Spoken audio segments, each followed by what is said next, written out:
Hello friends, welcome to my channel. स्वागत है आपका मेरे चैनल पे। मैं हरप्रीत पटेल बात करूंगा आपसे इस वीडियो में बाल विकास के बहुत ही अच्छे प्रश्नों के बारे में। और ये जितने प्रश्न हैं ये सभी एग्ज़ाम में पूछे गए हैं। तैयारी हम लोग कर रहे हैं सीटेट और टेट एग्ज़ाम की। 2021 में जो है अब सीटेट और टेट एग्ज़ाम होंगे, तो उनके लिए ये प्रश्न हैं। और चैनल पर अगर आप पहली बार आए हैं, चैनल सब्सक्राइब कर लीजिएगा, बेल आइकन दबा दीजिएगा, जिससे कि आपको नई वीडियोस की नोटिफिकेशन समय से मिलती रहे। इस वीडियो को आप मॉक टेस्ट के रूप में भी कर सकते हैं। 10 प्रश्न मिलेंगे आपको इस वीडियो में, और जितने भी प्रश्न सही करते हैं कमेंट करके ज़रूर बताइएगा। पिछले वीडियो अगर आपने थ्योरेटिकल हैं, ऑब्जेक्टिव हैं और मॉक टेस्ट के वीडियो हैं नहीं देखे हैं, डिस्क्रिप्शन में आपको सभी का लिंक मिल जाएगा। आप वहाँ से पिछले वीडियो ज़रूर देखिएगा। देखिए, एग्ज़ाम भले ही आपका 2021 में हो, लेकिन तैयारी आपको अभी से ही करनी है। आने वाला जो समय है वो काफ़ी, कहते हैं ना, कॉम्पिटिटिव है। बहुत ज़्यादा लोग जो है बैठने वाले हैं, बहुत ज़्यादा अभ्यर्थी जो है बैठेंगे, और सभी जो है अपनी अपनी शक्तिशाली योग्यता के साथ, यानी बहुत ज़्यादा योग्यता के साथ बैठेंगे। तो आपको जो है अच्छे से अच्छे अंक लाने हैं। तो पहला प्रश्न शुरू करते हैं। प्रश्न हमारा, विकास शुरू होता है यानी डेवलपमेंट की प्रोसेस शुरू होती है पूर्व प्रसव अवस्था से, शैशवावस्था से, पूर्व बाल्यावस्था से या उत्तर बाल्यावस्था से? देखिए, इसका क्या जवाब होगा, बताइए आप लोग। देखिए, इसका जो जवाब है वो होगा पूर्व प्रसव अवस्था से। जो डेवलपमेंट की प्रोसेस है वो पूर्व प्रसव अवस्था से शुरू होती है। शैशवावस्था का समय क्या होता है? जन्म से 5 वर्ष की अवस्था या 6 वर्ष की अवस्था जो होती है शैशवावस्था होती है। और इसमें बच्चा क्या करता है? इसमें जो बच्चा करता है अनुकरण करता है। जैसा आप करेंगे बच्चा वैसा ही करता है। नैतिकता का अभाव शैशवावस्था में पाया जाता है। पूर्व बाल्यावस्था को जो है खिलौने की आयु कहा जाता है। ठीक है, इस चीज़ को आप लोग ध्यान रखिएगा। तो विकास शुरू होता है पूर्व प्रसव अवस्था से। पहला ऑप्शन आपका सही है।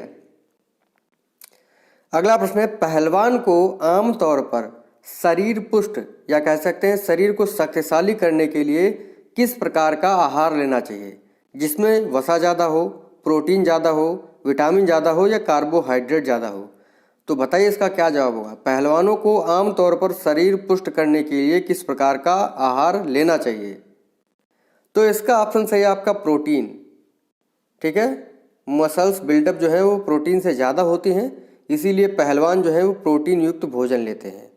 बी ऑप्शन सही है आपका। अगला प्रश्न है, कौन सा सिद्धांत जो है गलत है, यानी कौन सा ऑप्शन जो है गलत है आपका?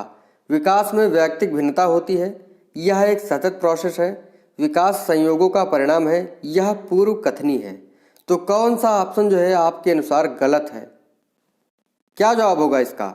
इसका ऑप्शन सही है ऑप्शन सी।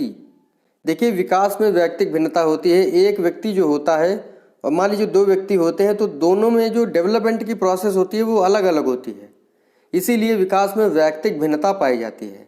यह एक सतत प्रोसेस है, यानी विकास जो है वो लगातार चलता रहता है। ये नहीं जो है विकास रुक जाए, डेवलपमेंट रुक जाए। तीसरा आपका ऑप्शन है विकास संयोगों का परिणाम है। संयोगों का परिणाम नहीं होता है विकास। विकास जो होता है, डेवलपमेंट जो होता है, वो आनुवंशिकता और वातावरण का गुणनफल होता है। इस चीज़ को आप लोग ध्यान रखिएगा।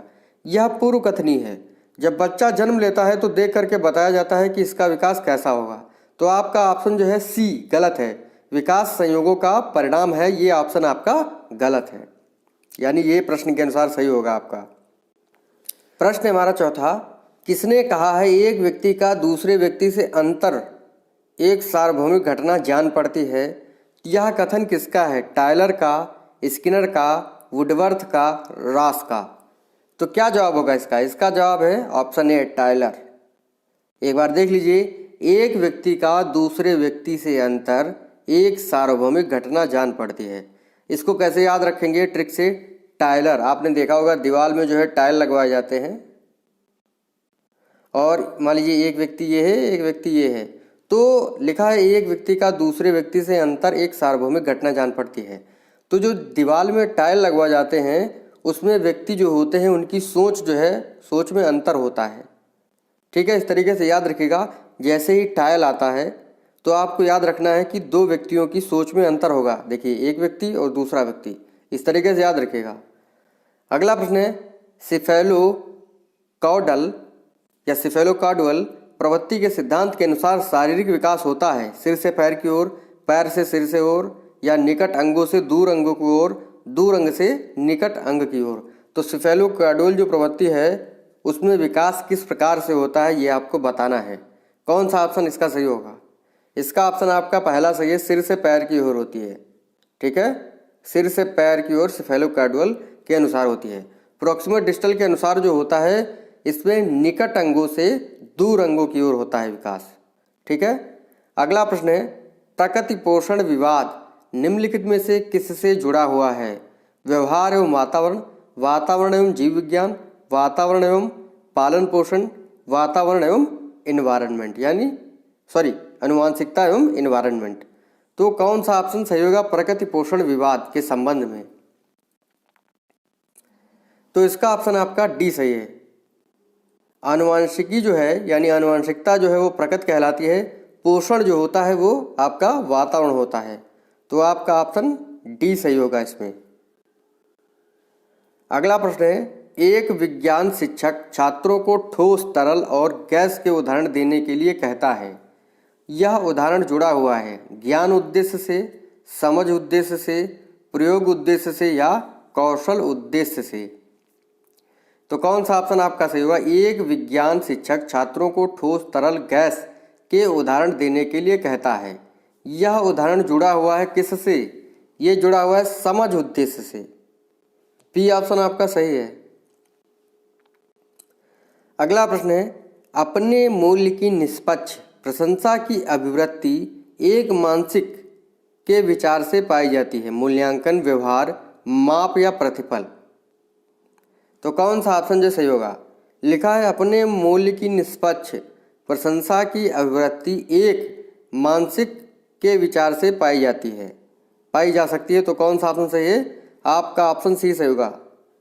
पूरा क्या बनेगा? अपने मूल्य की निष्पक्ष प्रशंसा की अभिवृत्ति एक मानसिक माप के विचार से पाई जाती है।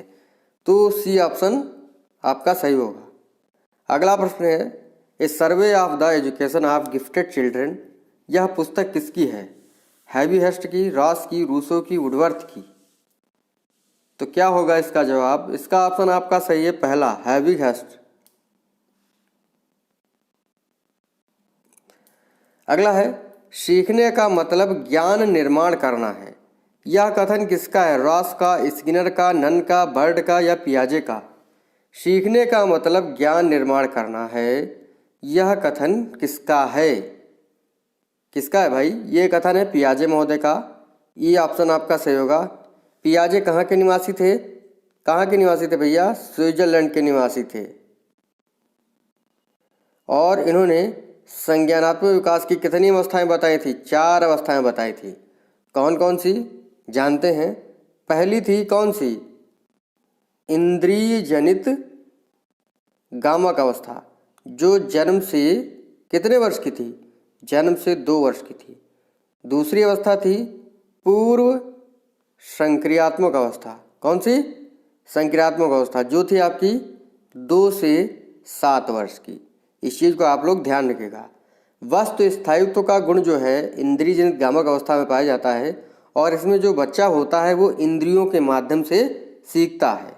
ठीक है, इस चीज़ को आप लोग ध्यान रखिएगा।